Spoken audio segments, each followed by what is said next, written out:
Hi, I'm Rachel Monroe, and for years my sister painted me as the family's disgrace.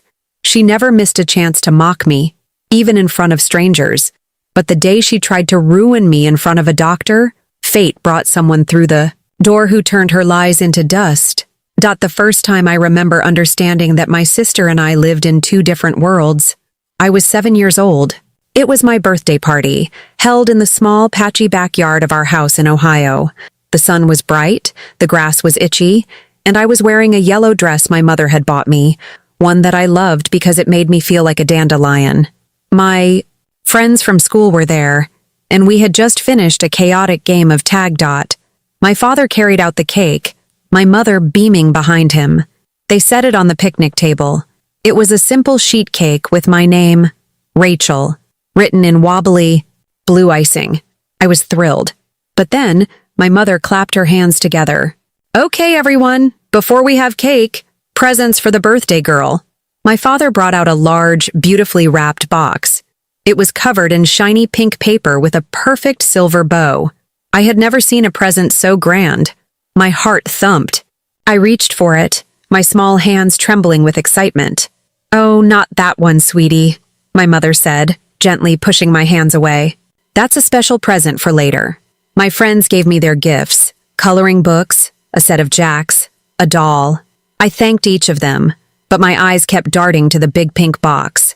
Finally, after the last small gift was opened, I looked at my mother. "Can I open the big one now?" She smiled and exchanged a look with my father. "Of course, but that one is for Erin, too.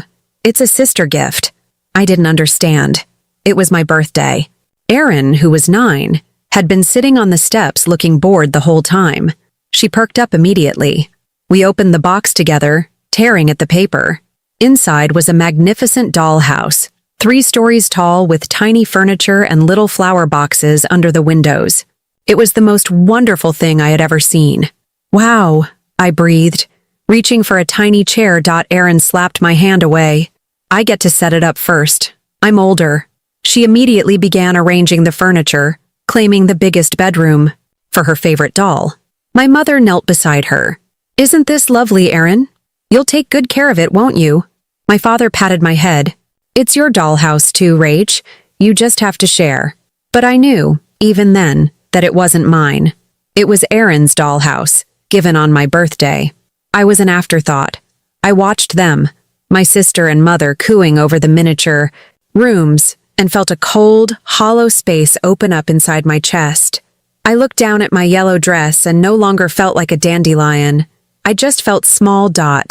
This pattern repeated itself, over and over, in ways big and small. When I was in 4th grade, I was accused of cheating on a math test. I hadn't. The boy behind me had been copying my answers, and the teacher saw me looking back to tell him to stop. I was sent home with a note.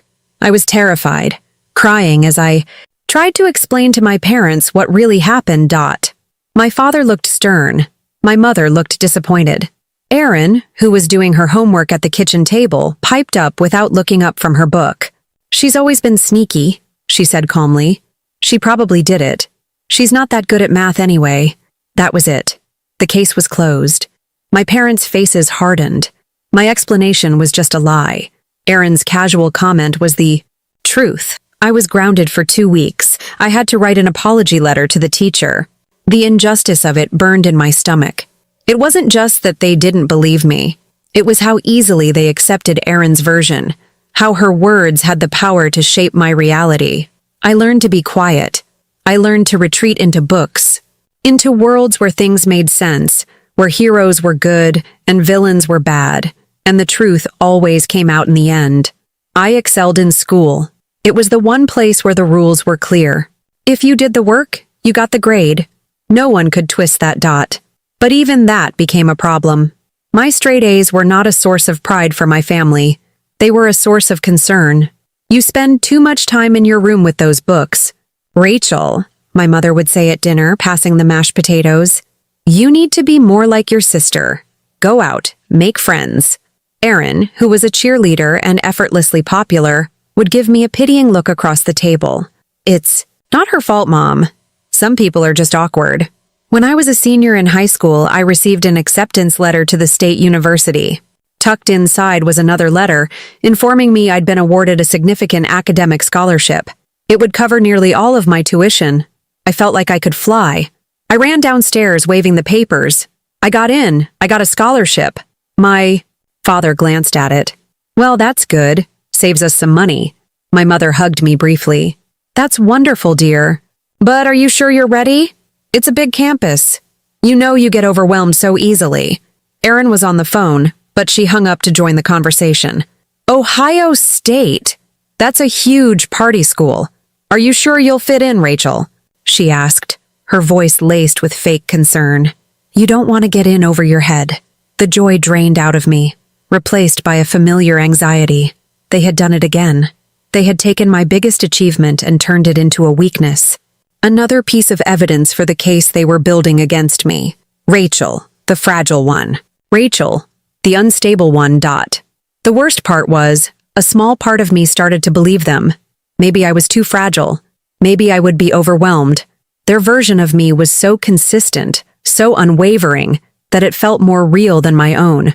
But another part of me, a small, stubborn kernel of defiance, decided to go anyway. I had to. It was my only way out. College was exactly what I needed it to be. Anonymous. For the first time, I wasn't Erin's little sister. I was just Rachel Monroe, a face in a lecture hall of 300 students. I was terrified and lonely, but I was also free. I clung to the structure of my classes like a life raft. The world of academia was logical. An argument was either sound or it wasn't. A calculation was either correct or incorrect. It was a relief. From the shifting emotional landscape of my home, I found my passion in an introductory accounting class. Most people found it dry, but I loved it. I loved the order, the precision, the way every number had its place and every column had to balance. It was like a puzzle with a single right answer. In a world where truth had always been subjective, dictated by my sister's whims, the certainty of numbers felt like a sanctuary. I took a forensic accounting class my junior year, taught by a professor named Dr. Albright. He was a sharp, no-nonsense man who had spent 20 years working for the FBI. He saw something in me that my family never had. You have a good mind for this, Monroe, he told me after I'd found a subtle error in a case study that everyone else had missed. You don't just see the numbers, you see the story they're trying to tell. You see the lie. His words were like water on parched earth. It was the first time an authority figure had validated my skills without a single reservation. His encouragement was the reason I pursued it as a career. After graduation, I moved to a city a few hours away. I got a small, clean apartment with a window that looked out over a parking lot, and I loved it because it was mine. I started at a mid-sized accounting firm, doing audits. The work was meticulous and demanding, and I was good at it. I was slowly, quietly building a life that had nothing to do with my family's narrative of me. But the narrative followed, me. I'd go home for holidays, and the dynamic would snap right back into place. Erin was married by then, to a man who ran his father's car dealership. They lived in a big house in the suburbs. She didn't have a career, but she was on the board of 3 different charities. She was, in my parents' eyes, a complete success. I was 30, single, living in an apartment, and had a job they didn't understand. It's just so tedious. What you do, Erin said one Thanksgiving, swirling wine in her glass. Staring at spreadsheets all day. I would lose my mind. It's interesting, I said weakly. You get to solve puzzles. Well, as long as it makes you happy, my mother said, her tone suggesting she couldn't possibly imagine how it would. I once made the mistake of showing my emotions. My cat, a quiet companion who had been with me for 10 years, passed away. I was devastated. I called my mom, crying, needing some comfort. The next day, Erin called me. Mom told me about your cat, she began, her voice dripping with condescension. Are you okay? I mean, it's a little worrying how upset you are. It was just an animal. Mom and Dad are concerned you're not handling the pressure of living alone very well. I felt the blood drain from my face. My genuine grief was being twisted, catalogued as another symptom of my inherent instability. I hung up the phone and didn't call home for a month. It was around that time that I was recruited by a specialized firm that consulted for the state on complex financial fraud cases. The work was confidential, intense, and incredibly fulfilling. Dr. Albright had recommended me for the position. I took the job, and for the first time, I felt like I had a purpose that was completely separate from my family. I didn't tell them the specifics. I just said I'd taken a new job with more responsibility. I knew if I told them the truth, Erin would find a way to diminish it. She would call it dangerous or inappropriate for someone like me. My work became my secret world, the one place where I was competent and respected. The one place where I was not Rachel, the fragile sister, but Rachel Monroe, the forensic accountant. The case started like any other. A large corporation, a powerful CEO, and whispers of financial misconduct. But the deeper I dug, the more I realized it was a web of staggering complexity. Shell corporations, offshore accounts, a systematic fraud that had siphoned millions of dollars from investors and pension funds. The numbers didn't lie. They told a story of greed and corruption that was breathtaking in its scope. For almost a year, that case consumed me. I worked 12, sometimes 16-hour days. My apartment became a landscape of spreadsheets, legal documents, and empty coffee cups. I ate takeout over my keyboard and fell asleep on the couch, my head full of numbers. The pressure was immense. We were dealing with powerful people who had a lot to lose. The state prosecutor's office was building its case almost entirely on the evidence I was uncovering. The work was isolating. I couldn't talk to anyone about it. My colleagues and I spoke in code. I felt the weight of the secrets I was carrying. The stress began to take a physical toll. I had constant headaches. I lost weight. Sometimes at my desk, the room would tilt for a second, the numbers on the screen blurring into meaningless squiggles. A few weeks before everything came to a head, my mother called. "We haven't heard from you, Rachel. Are you all right?" "Erin said you sounded strange the last time you spoke." Erin and I hadn't spoken in 2 months. "I'm fine, Mom. Just busy with a big project at work." "You're always busy with work," she sighed. "You need to find some balance in your life. Look at your sister. She has a wonderful husband, a beautiful home. She's happy." The comparison was as old as time, but it still found a way to cut me. "My life is fine, Mom." "Well, you just sound tired. You sound frayed." Erin and I were talking, and we're worried you might be heading for some kind of breakdown. A breakdown. That was the word they had been waiting to use my entire life. It was the ultimate validation of their story. I felt a surge of cold anger. "I'm not having a breakdown," I said, my voice tight. "I have to go." I hung up before she could reply. Her words, Erin's words spoken through her, echoed in my head. Frayed. Breakdown. Unstable. The stress from the case and the renewed assault from my family were a toxic combination. I felt like a rope being pulled from both ends, the strands beginning to snap. A few days later, it happened. I was at the office, walking to the copy machine to scan a crucial document. I felt a wave of dizziness, far more intense than before. The fluorescent lights overhead seemed to pulse and dim. The cheerful chatter of my colleagues faded into a distant hum. My knees buckled. The world went dark. When I came to, my boss, Mark, was kneeling beside me, his face a mask of concern. Someone had put a pillow under my head. Paramedics were on their way. As they helped me onto a stretcher, I felt a wave of shame so profound it made me want to disappear. I had held it together for so long, under so much pressure, only to fall. Apart over something as simple as walking across a room. Mark insisted on calling my emergency contact. I hadn't updated it in years. It was still my parents' number. He promised he would drive to the hospital to meet me there. And that's how, an hour later, I found myself lying in a sterile emergency room cubicle, the thin curtain doing little to muffle the sounds of the hospital. And that's how my sister Erin came to be there. My parents, of course, had called her. She was the capable one, the one who handled things. She walked in not with a look of concern, but with a look I knew all too well.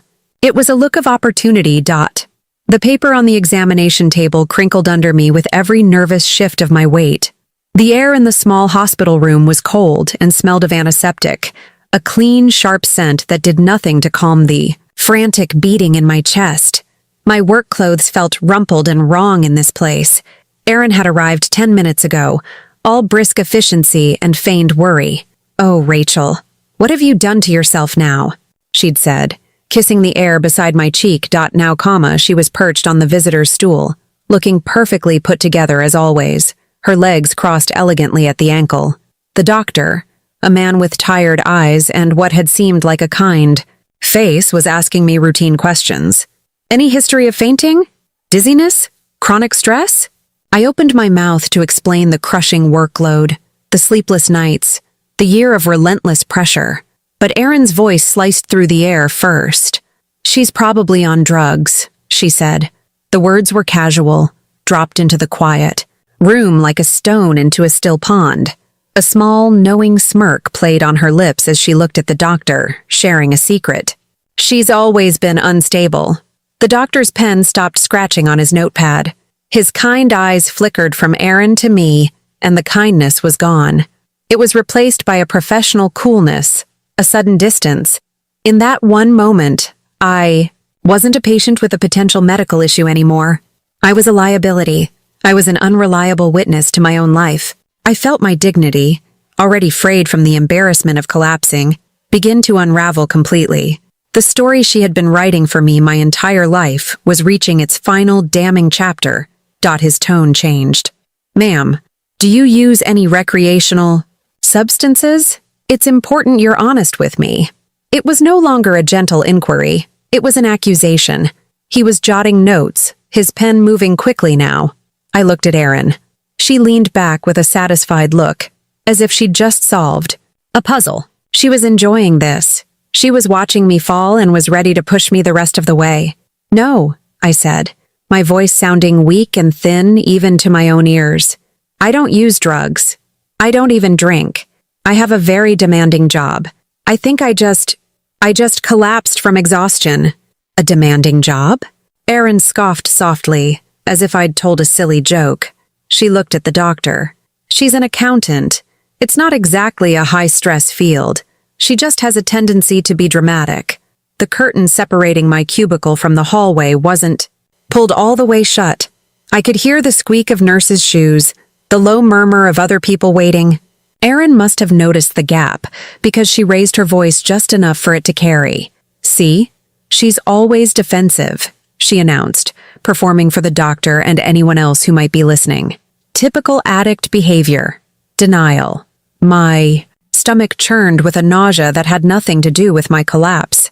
The humiliation was a physical weight, pressing down on my chest, making it hard to breathe. This was her masterpiece. She was trying to have me labeled, to have her version of me written into an official medical record, a document that would follow me forever. I felt a familiar heat rise in my face, the old, helpless anger that had been my companion for 30 years. All the years of biting my tongue, of letting her comments slide, of telling myself it wasn't worth the fight, boiled inside me. I wanted to scream. I wanted to tear down the whole ugly architecture of lies she had built around me. But I didn't. Something in me had shifted. Maybe it was the collapse. Maybe it was just 30 years of exhaustion. I went quiet. I looked down at my hands, then at the worn leather bag sitting on the floor beside me. My fingers twitched. Inside that bag was a thick file folder, a copy of the case summary I was supposed to have scanned. It was heavy with papers, heavy with facts, heavy with the truth of my life's work. It was proof. Not proof that I wasn't a drug addict. How do you prove a negative? But proof of who I really was. Proof of the competent, meticulous person I had become when no one in my family was looking. I clutched the handle of the bag, my knuckles white. Suddenly, a sharp knock echoed on the doorframe, making all three of us jump. The door swung open before the doctor could even respond. A tall man in a dark, well-fitting suit stepped inside. He had a serious face and an air of complete authority that seemed to suck all the air out of the small room. He held up a badge. "Sorry to interrupt," he said, his voice calm and firm. "I'm David Sterling from the state prosecutor's office. I'm assigned to the Monroe case. I need to speak with Rachel Monroe immediately. The room froze. The air turned to ice. Aaron's smug expression dissolved into a mask of pure confusion. The doctor stared, his pen hovering over his clipboard. I just looked at the man, my heart doing a slow, heavy drum roll in my chest. The Monroe case. He meant my case. Mr. Sterling's eyes found me on the exam table. Rachel Monroe? He asked. Nodded, my throat too tight to speak. He stepped forward, his gaze briefly flicking over my sister and the doctor as if they were furniture. He placed a thin briefcase on the small counter and opened it, pulling out several folders that looked just like the one in my bag. He laid them out. We've reviewed your final testimony and all the documentation you provided, he said, his voice crisp and professional, the words clean and precise. The patterns you uncovered, the offshore accounts, it was exceptional. Work? The grand jury is meeting next week and we need you to testify. Your findings are the backbone of this entire case. Erin's jaw dropped. A small, disbelieving sound escaped her lips. Testify? Her? You must be mistaken. She's not well. She just collapsed. The prosecutor finally turned his gaze to her, a flicker of annoyance in his eyes. There's no mistake, he said flatly. Miss Monroe's work has been invaluable to the state.